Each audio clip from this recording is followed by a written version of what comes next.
제국의 박해, 로마 제국이 기독교인들을 박해했다. 그리고 나중에는 그 로마 제국 기독교를 공인합니다. 공적으로 인정합니다. 그리고 아주 나중에는 즉 313년에 공인을 하고 392년에는 기독교를 국교로 만듭니다. 아주 핍박하고 반대하던 그 나라에서 마침내 나라가 인정하는 나라의 종교로 삼은 것이 바로 기독교였다고 말합니다. 그게 바로 로마 제국입니다. 그래서 이 주제를 가지고 우리가 말씀을 나누겠는데요. 특별히 이 주제를 정하고 말씀을 어떤 것을 인용할까 하다 보니까 원리 강론에 총서의 부분에 조금 나오고 또 후편 부분에 조금 나와서 이렇게 두 단락을 이렇게 오늘 아침에 우리가 혼동을 한 것입니다. 요약을 해보면 먼저 뭐라겠습니까?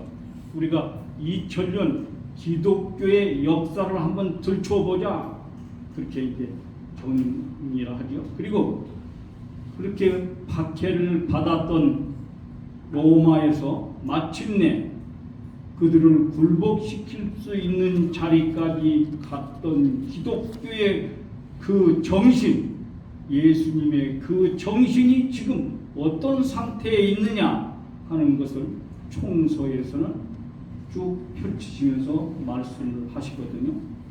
그런데 그 박해는 몇 년 동안 했습니까? 20년이 아닙니다.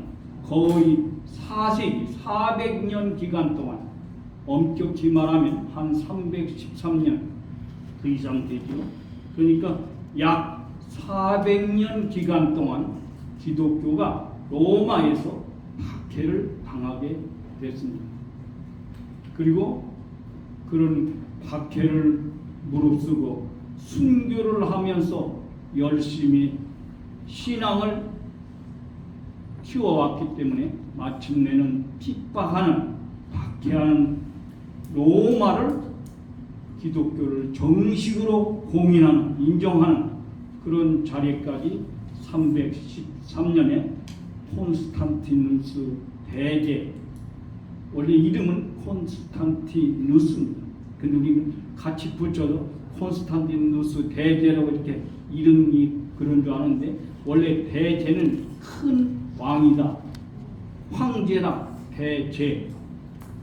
그래서 원래 영어로는 더 그레이트, 대제가요. 그래서 원래는 콘스탄티누스라고 하는 그런 대황제가 그 말입니다. 그래서 로마에 보면 두 사람의 대제가 있습니다. 여기서 우리가 말하는 콘스탄티누스하고 다음에 기독교를 국교로 만든 데오도시우스 1세를 우리가 그 후에 대제라고 또 부르게 됩니다.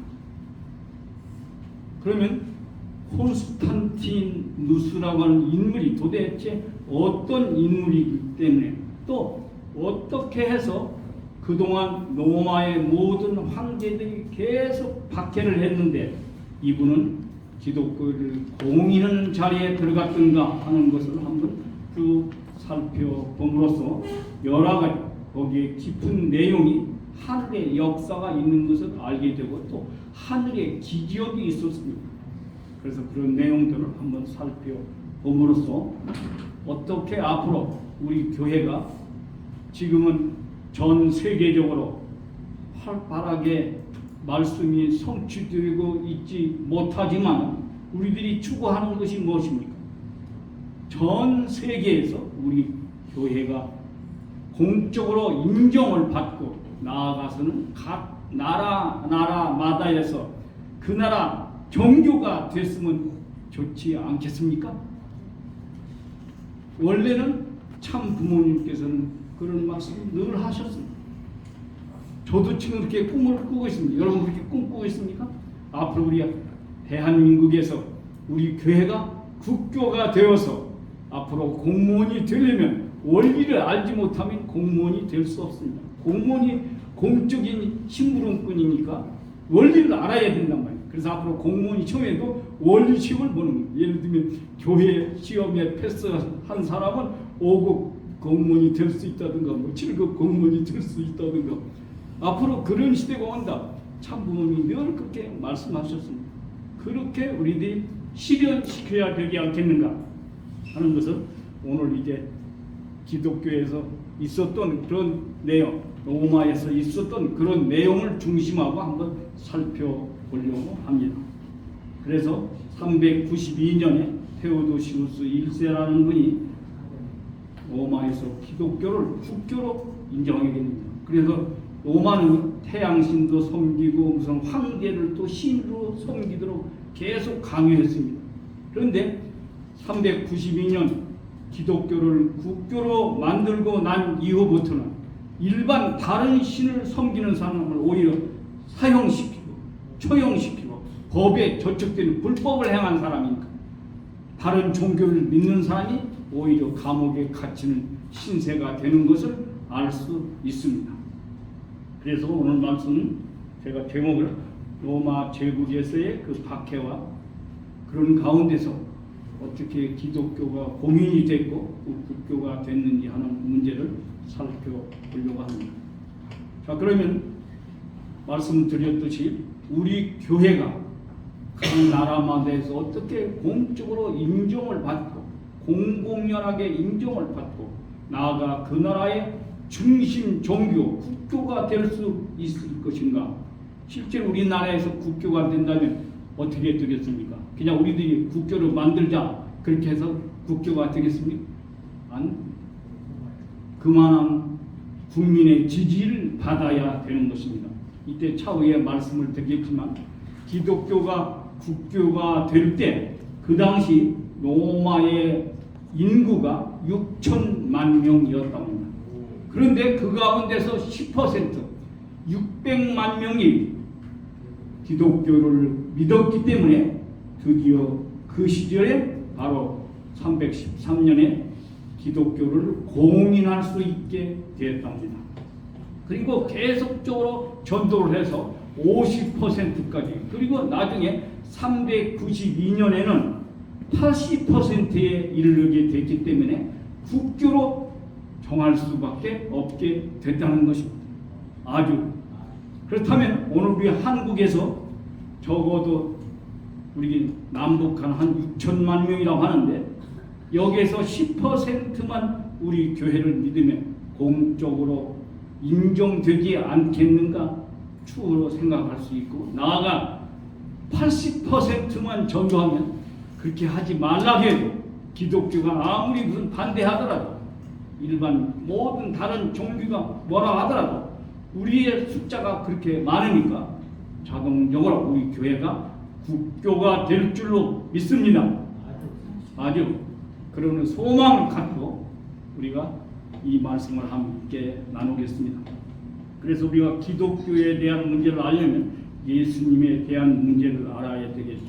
그 다음에 어떻게 해서 예수님의 사상이 그 유대 땅에서 로마로 건너가서 로마가 전도되고 로마가 선교가 됐는가 하는 문제를 살펴보고 도대체 왜 로마에서는 기독교를 그렇게 박해했던가 하는 그런 박해의 상황 그런 가운데서도 끝까지 신앙을 지키는 순교자들이 나왔던 내용들도 우리가 살펴보려고 합니다.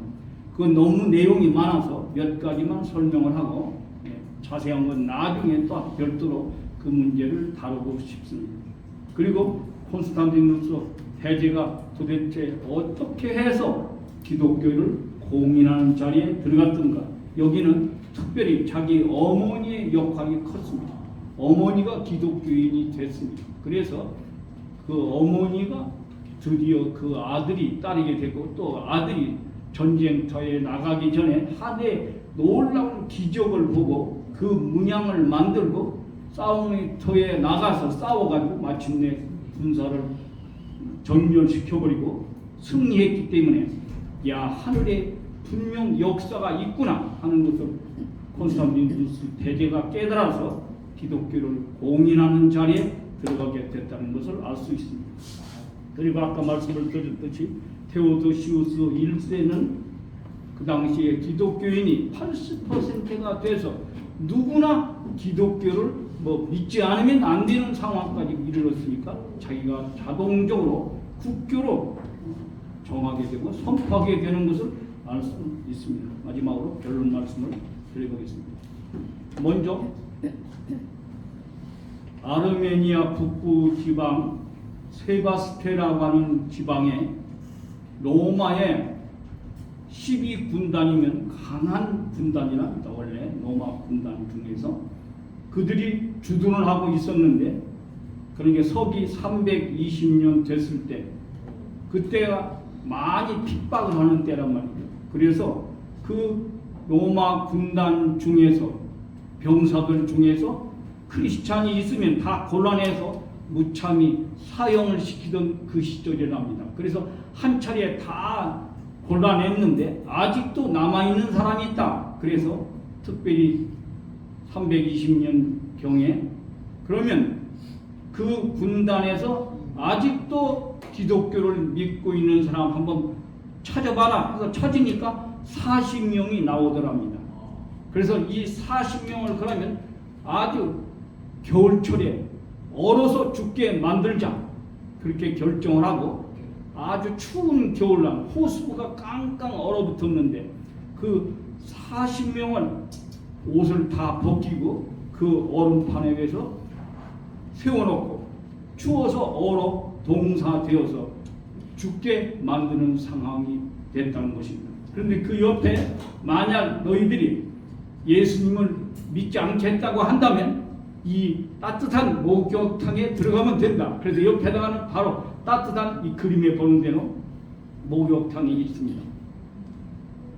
그런데 40명의 그 군인들이, 크리스찬들이 한 사람도 거기에 들어가는 사람이 없습니다.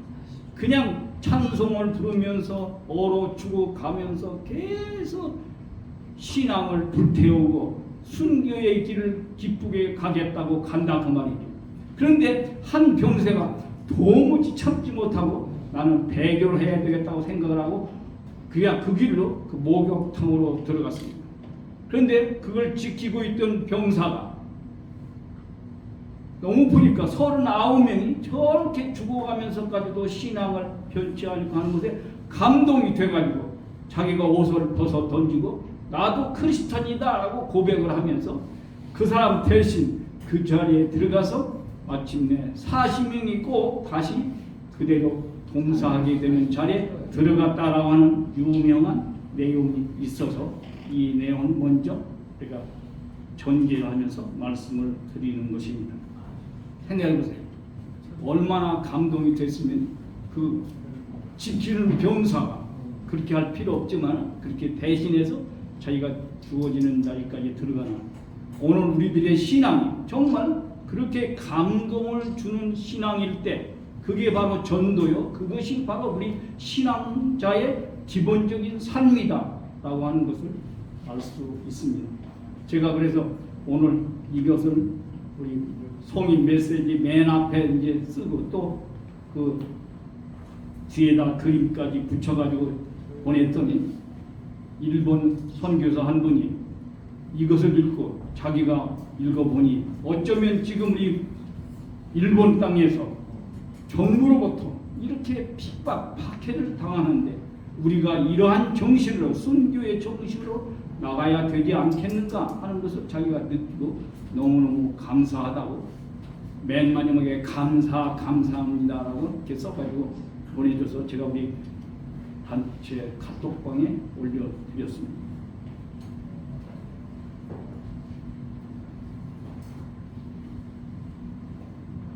참 생각을 해보세요. 경비병이 과연 그렇게까지 감동이 될 수 있을 정도로 신앙심을 키웠던 그분들이라고 하는 것을 알 수 있죠. 자, 예수님에 대해서 한번 알아보겠습니다. 기독신앙의 교주가 누구세요? 예수님이거든요. 그러면 우리가 예수님을 잘 알아야 됩니다. 원래 우리가 예수님이 태어난 해가 AD 1년이다. 그래서 그때부터 AD라고 계산하고 그 이전을 우리 BC라고 해서 서력 기원 전이라고 하고 서력 기원 후라고 해서 BC, AD로 예수를 중심하고 나누는데 실제로는요 원래 예수님이 AD 1년에 탄생한 것이 아니랍니다.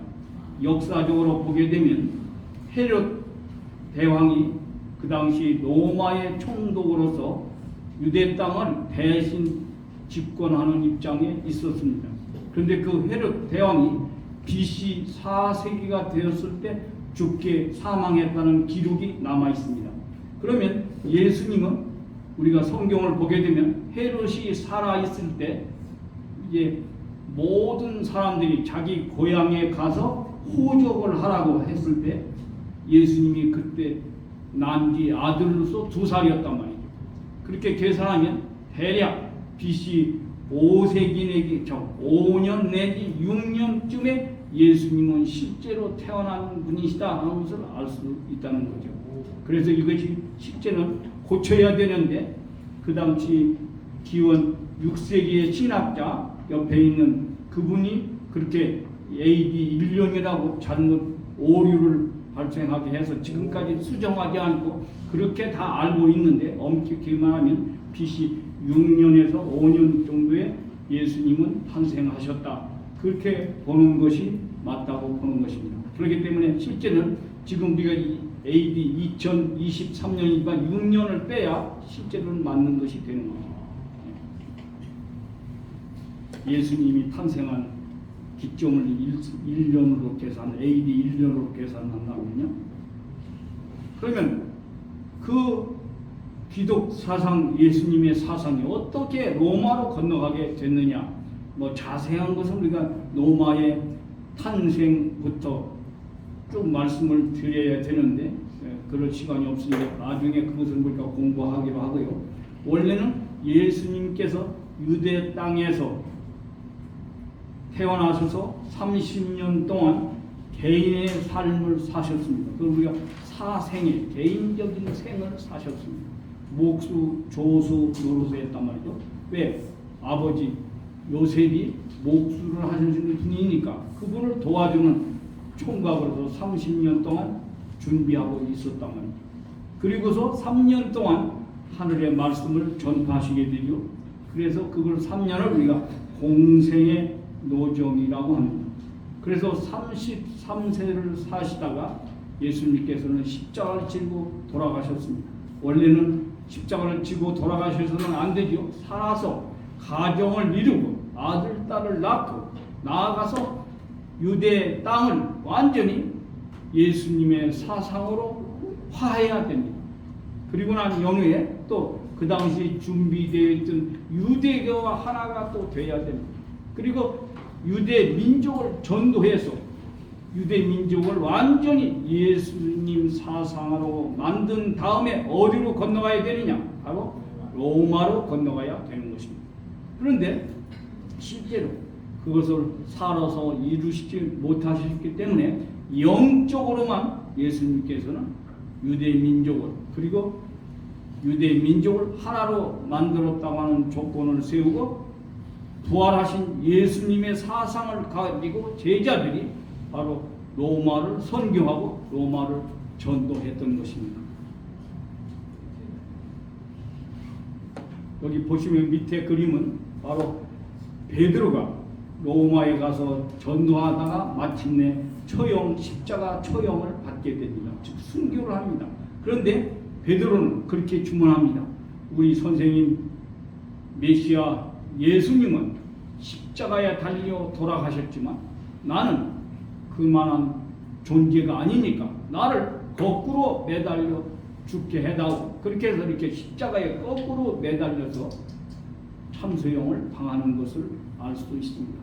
이런 지극정성의 전도, 선교 활동이 있었기 때문에 미란이 떨어져서 그렇게 박해하던 로마가 굴복되는 역사가 벌어지는 것을 우리가 알 수 있습니다. 또 옆에는 위에 있는 것은 바로 바울이 참수형을 당하는 칼로 이렇게 목을 치게 되는 그런 순교를 당하는 것입니다. 그리고 4차례에 걸쳐서 바울은 전도 여행을 떠나면서 세계에 예수님의 사상을 선교, 전도했습니다. 이런 분들의 순교의 역사로 말미암아서 오늘날 로마가 기독 사상이 퍼져지게 되고 전도되게 됐다는 과정인 것을 알 수 있습니다. 그러면 우리가 로마의 박해 문제를 좀 알아보겠습니다. 박해에서도 여러분이 잘 아시는 대로 역사적으로 아마 지리 시간, 세계사 시간에 좀 배웠을 텐데요. 5대인 네로 황제 때 폭군으로 유명한 그때부터 아주 극심한 박해를 했던 그 임금이 바로 네로 황제입니다. 그래서 그는 물론 로마시를 자기가 불태운 건 아닙니다. 근데 불태우고서 미라라고 하는 악기를 연주하고 뭐 시를 졌다고 이렇게 얘기하는데 실제로 그 당시에 네로는 로마에 있지 않았습니다. 자기는 여가를 즐기기 위해서 휴가를 즐기기 위해서 다른 나라에 있었습니다. 그러니까 불을 이 사람이 즐기는 게 아닙니다. 그러나 문제는 이분이 로마시를 재정립, 재건축을 해야 되겠다고 생각을 했다는 거예요. 그래서 이렇게 대화재가 나는 것을 통해서 또 이 대화재의 발생 근원이 기독교인들이 사는 촌락에서부터 출발이 됐습니다. 그래서 이것을 조건으로 삼아서 무참하게 기독교인들을 박해하는 빌미가 됐던 것을 알 수 있습니다. 그래서 수많은 귀족들을 반역죄로 몰아서 다 처형을 시키기로 유명했던 분이고요. 또 기독교인들에게 이 로마시를 불태우게 해야 했던 모든 죄목 그런 것들을 다 뒤집어 씌워가지고 죽이게 하는 역사를 진행했고 또 많은 왕들이 하나하나 다 열거할 수 있습니다만 제가 시간이 없으니까 이런 걸 하지 않고 그 박해의 내용만 몇 가지 추려서 말씀을 드리려고 합니다. 먼저 보십시오. 크리스찬들에게 동물의 가죽 그것을 잡아서 그 가죽을 만들어서 다 씌워가지고 개하고 싸움을 시키는 거예요. 그럼 개는 이게 동물인 줄 알고 달라들어서 막 그냥 물어뜯고 그렇게 죽이게 되는 자리까지 들어간다는 거죠. 이렇게 사람을 짐승 취급을 한 거다 말이죠. 그렇게 해서 처형하는 입장까지 가고 또 이 보십시오. 굶주린 사자를 굶겨놓고 이 크리스찬들을 십자가 형태에다가 내어 달고 그러고서 굶주린 사자가 나와서 그 이들을 먹도록 사자 밥이 되게 했다고 생각해보세요.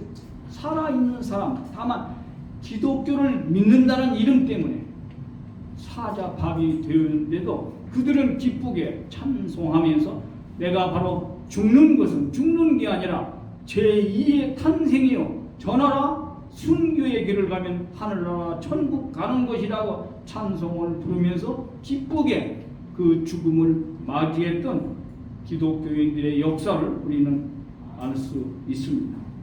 정말 기가 막힌 내용입니다. 이 원형 경기장에서 원래 경기를 하는데 이렇게 굶주린 사자를 풀어놓고 또 검투사들을 통해서 굶주린 사자와 싸우게 하고 하는 그런 것들 우리가 로마 제국의 멸망이나 많은 영화들을 보면 볼 수 있게 되지요.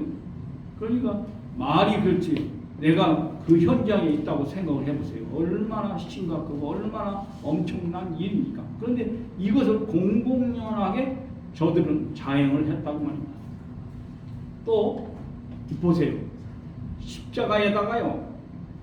크리스찬들은 달아매 그 당시 십자가 형틀이 사람을 죽이는 형틀이었거든요.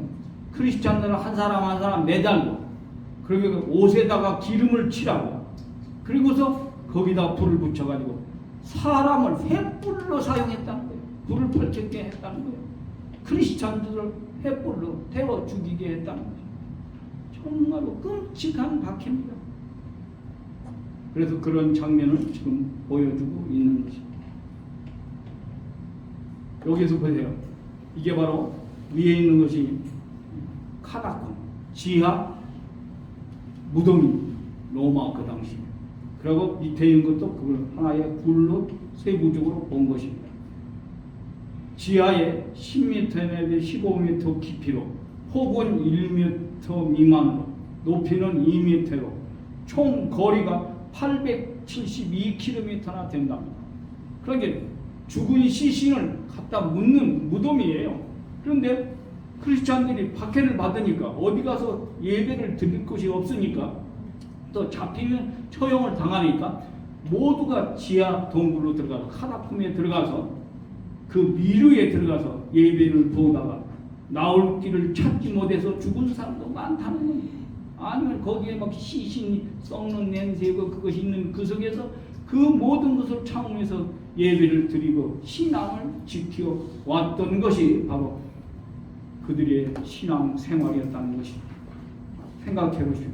오늘 우리들의 신앙이 아무리 어렵고 힘들다고 해도 이런 신앙이 있지 않잖아요. 우리가 이렇게 선한 대낮에 얼마든지 좋은 장소에서 예배 드릴 수 있잖아요. 그러나 저들은 예배 드릴 곳이 없어서 그래서 그들은요 만나면 뭐라고 말할 수 없으니까 이렇게 물고기를 그립니다. 그럼 물고기는 익두스라고 해서 예수 그리스도의 첫 머리 글자거든요. 그래서 그것을 표시하면 아 크리스찬이구나. 서로 이렇게 고개를 끄덕거리고 서로 통하고 모르는 사람 만나면 이렇게 물고기를 그리면 아 크리스찬이구나 크리스찬이구나 해서 서로 통하고 그렇게 했다는 거죠. 우리 교회에서도 젊은이들이 우리 군대 가게 되면 우리 선배 한 분이 그런 얘기를 했습니다. 자기가 이제 뭐 상사인가 뭐 중사였는데 교육생들이 들어왔다는 거예요. 그런데 자기는 통일교육이에요.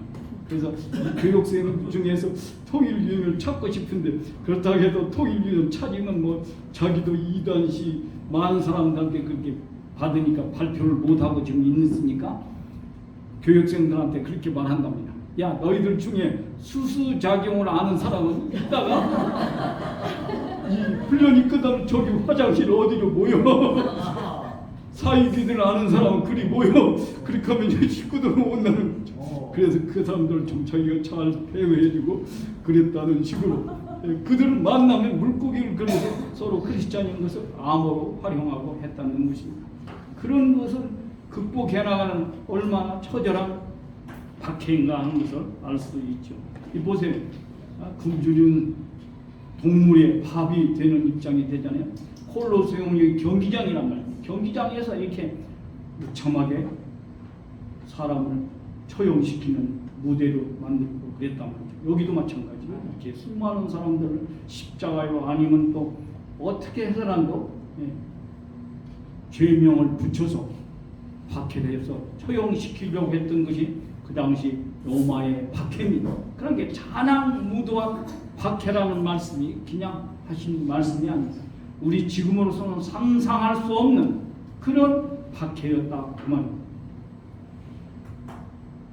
그런데 콘스탄티누스 대장은 드디어 313년에 기독교를 공인하는 자리에 들어가게 됩니다. 예, 박수 한번 치세요.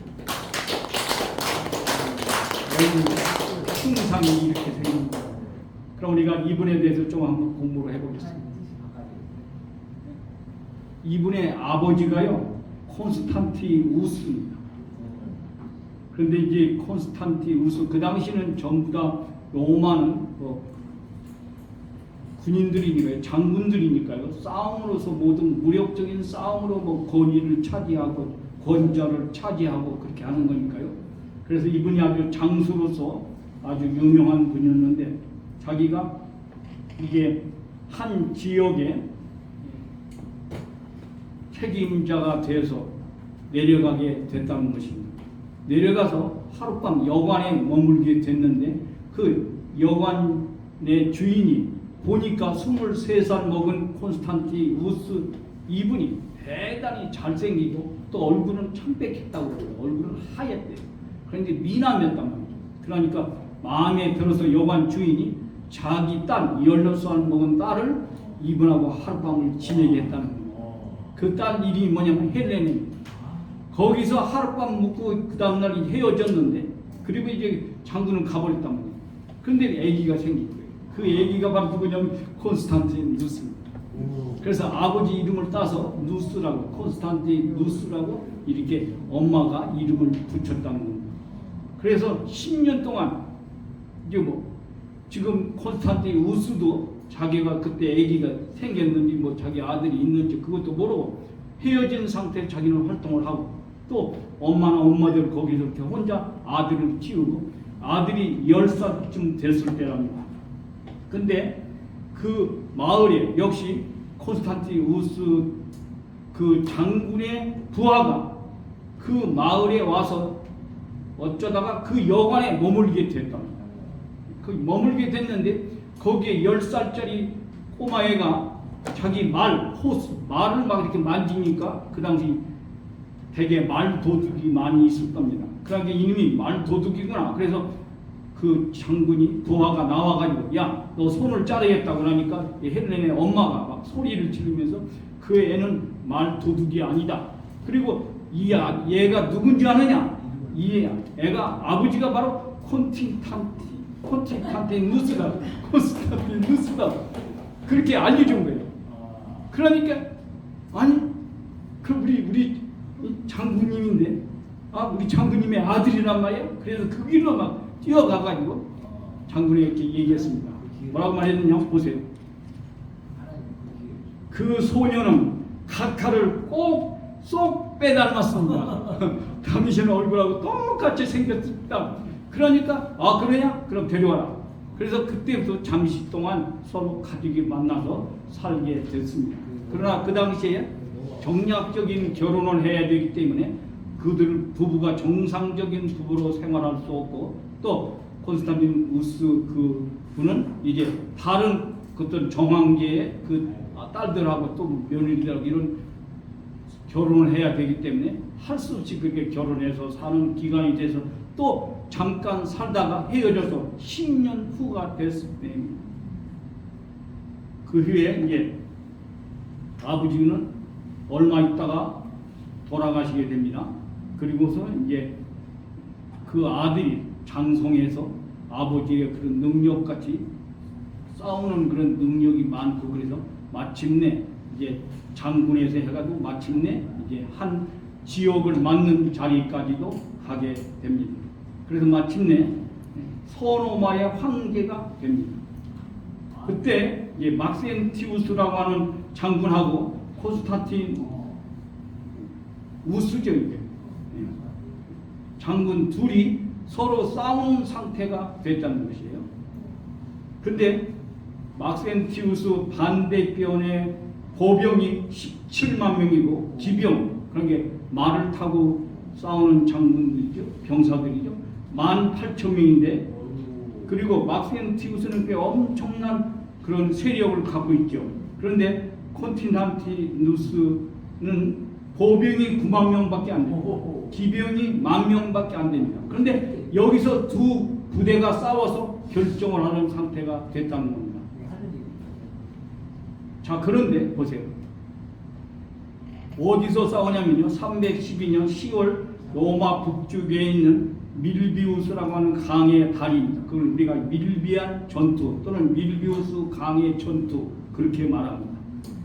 그 근처에서 역사적인 전투를 하게 되어 있는데 10월 27일 날 막센티우스와의 결전을 앞에 두고 그날 전날 밤에 이 콘스탄티누스가 꿈을 꿉니다.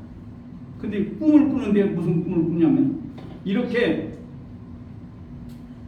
C자입니다. 이 원래는 X라고 하는데 아닙니다.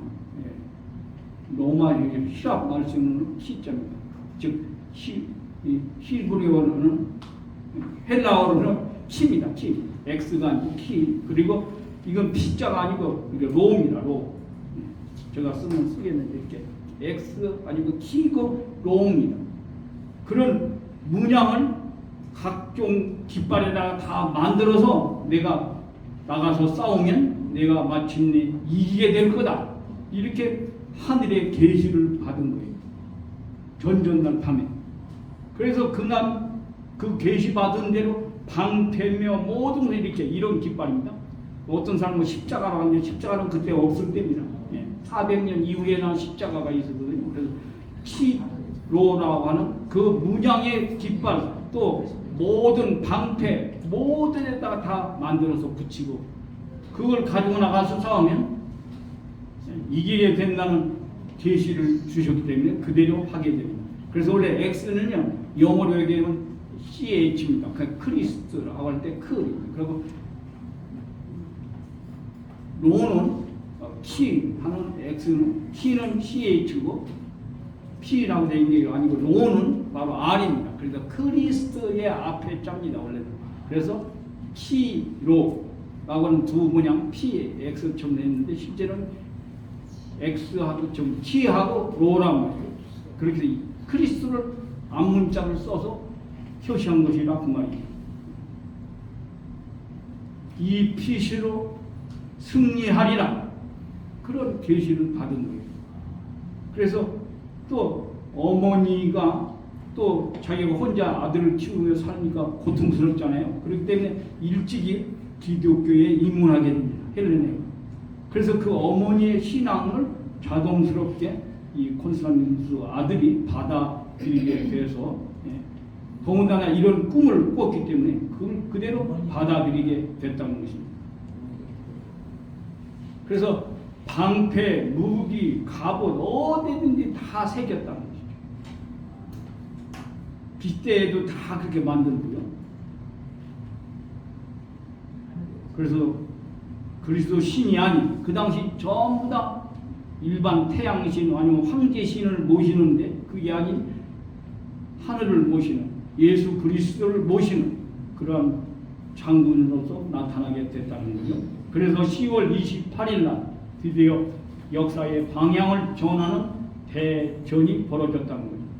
그런데 말하나 마나죠. 그런 깃발을 갖고 나갔던지 앞에서 본 대로 숫자도 적고 세력도 약한데 엄청나게 대승을 하고 막센티우스 장군은 다리에 떨어져서 나중에 익사해서 죽게 되죠. 저들은 완전히 패하고 콘스탄티누스가 승리를 하게 되는 역사를 맞이하게 됩니다.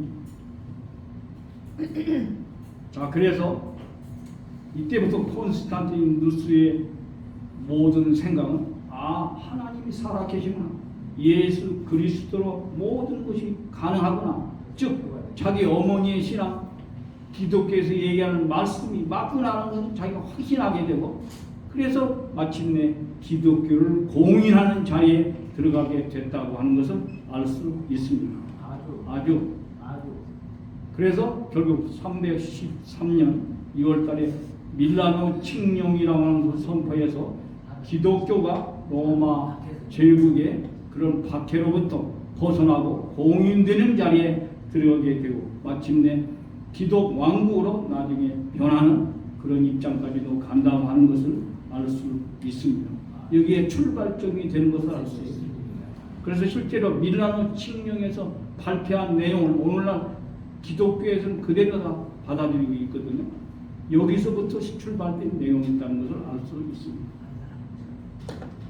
그래서 최초로 더 그레이트 즉 대제라고 하는 칭호를 선사받게 됐고 로마 역사상 최초로 일요일을 공휴일로 쉬는 법령도 공포하는 입장이 되어서 지금도 우리가 일요일 쉬고 있잖아요. 그때부터 출발된 것이라고 하는 것을 알 수 있습니다.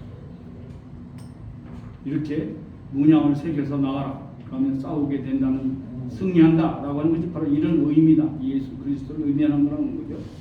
이렇게 보세요. 다 방패에 모든 데다 다 새기고 출전해줘요. 꿈에 본 그대로. 오늘 우리들이 그런 계시받은 그대로요.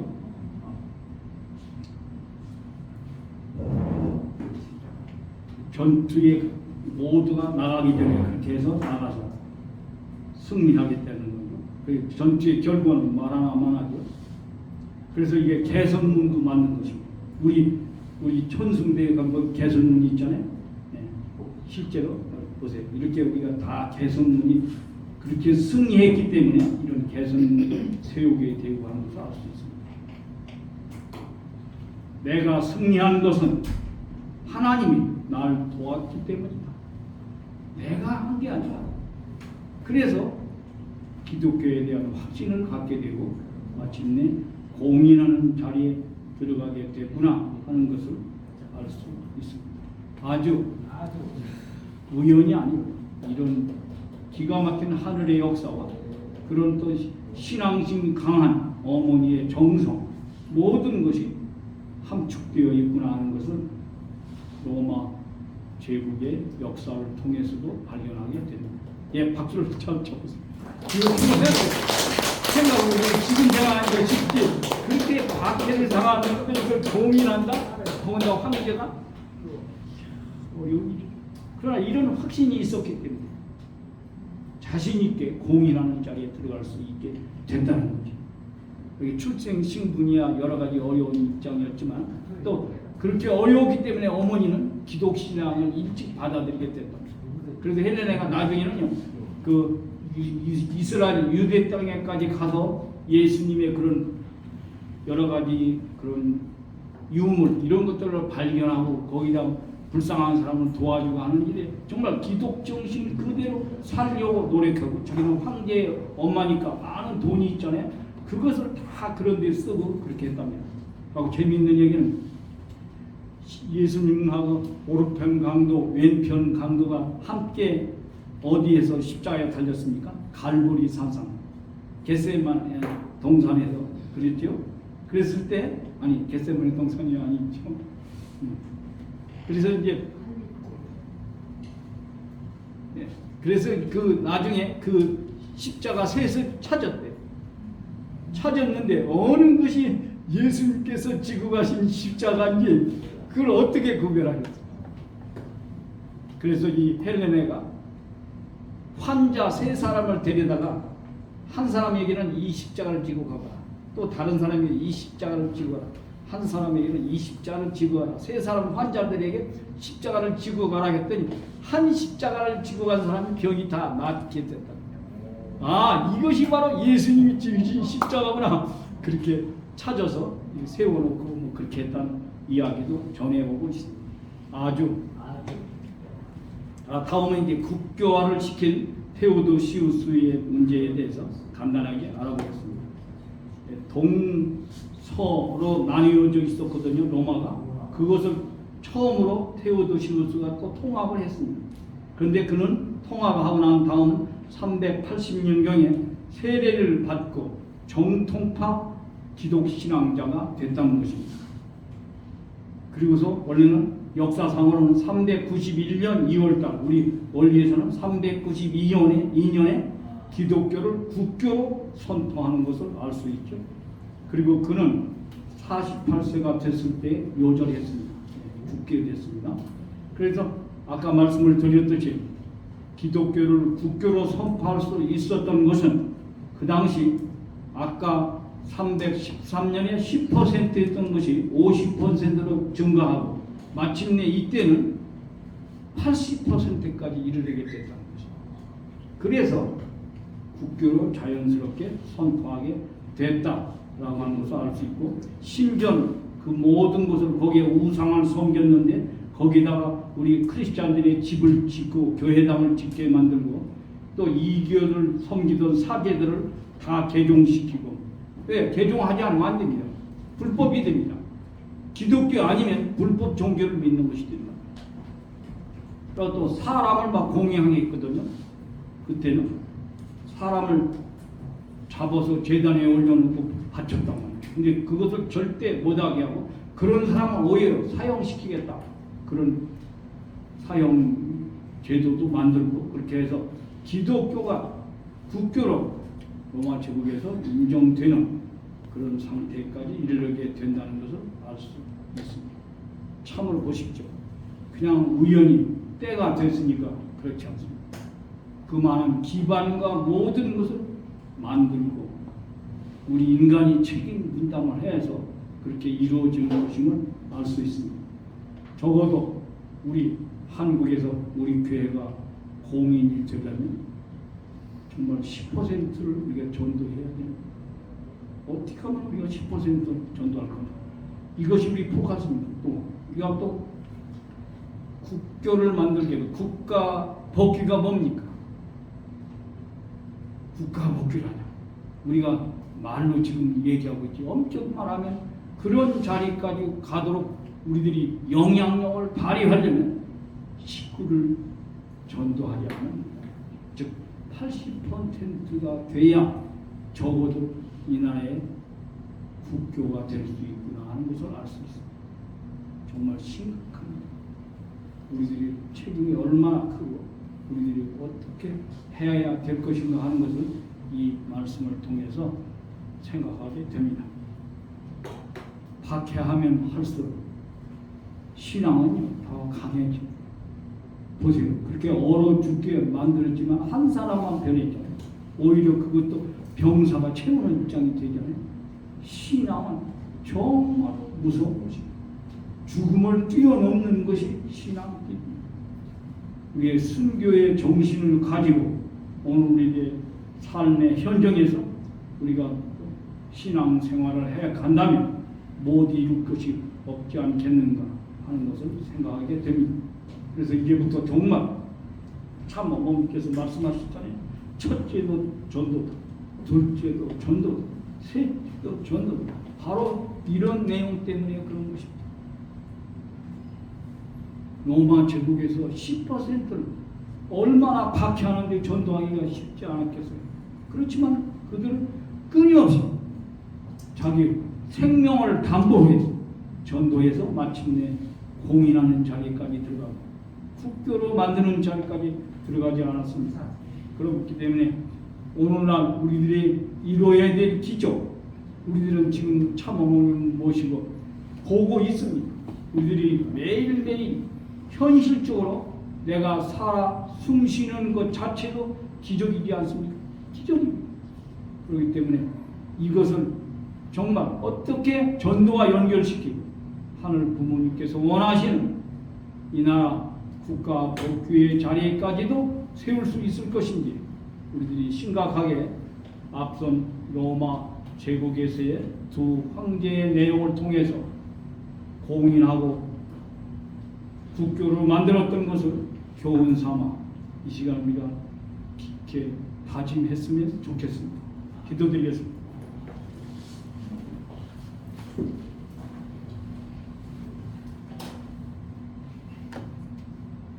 참어머니께서는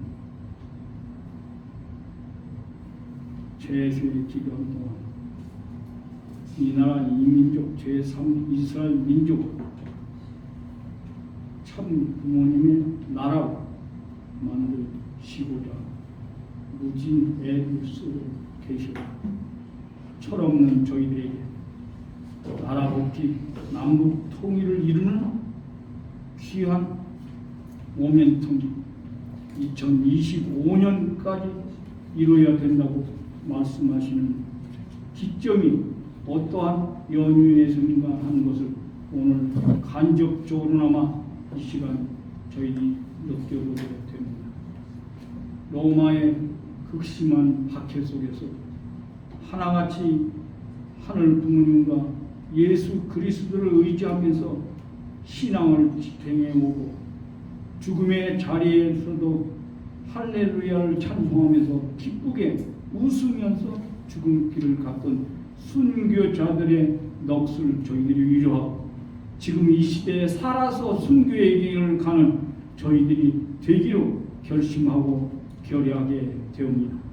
저희들 살아 당대에 이 나라 이민족을 참부모님 말씀으로 공인받고 또 나라 종교가 될 수 있을 때까지 저희들이 할 수 있는 분야에서 최선을 다하고 목숨 걸고 이루어 드릴 수 있도록 축복하여 주시옵소서.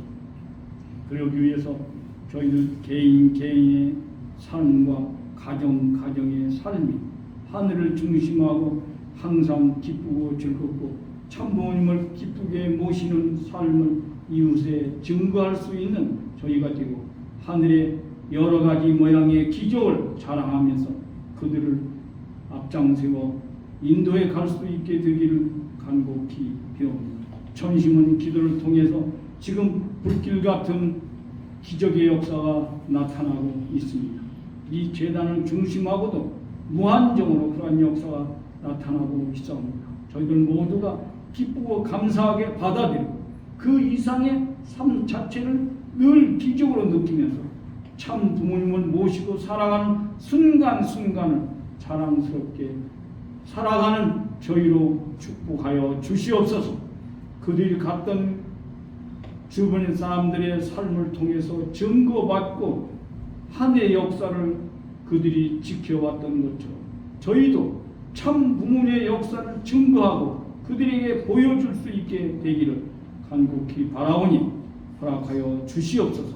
영계에 우리의 조상님들을 동원하시고 또 우리들의 작은 노력을 통해서 결과가 맺혀질 수 있도록 허락하여 주시옵소서.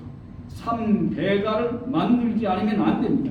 그것이 나라를 복귀하는 초석이 되는 것임을 알게 될 때 그 책임을 오늘 우리가 이 재단을 중심하고 먼저 이루어 드릴 수 있게 되기를 간곡히 바랍니다.